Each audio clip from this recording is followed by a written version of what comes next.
Hi everyone, in today's video I'm gonna show to you how to use the Microsoft Authenticator app. So the first step is to install it. You can find it on Google Play Store and Apple Store for free basically. And then what you have to do is simply open it, and then you have to log into your Microsoft account. And as you can see here, you can add accounts. As you can see, you can add your personal account, your work or school account, or other accounts, as you can see here. And here you'll have to enter the code. You can add it manually, so here you'll have to add the account name and then the secret key, and then simply tap on finish.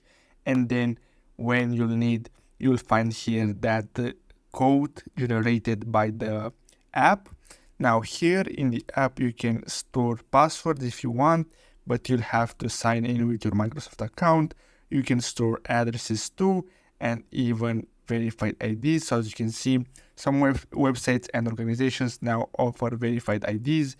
They make account setup simpler and safer while giving your more visibility and control over your personal data. A website typically offers a verified ID through a QR code. Scan the code to get started. So as you can see here, you can add your ID. And as the main feature for this app is the secret key storing. So basically here you usually will have to use this to store your secret key from different accounts. It doesn't matter.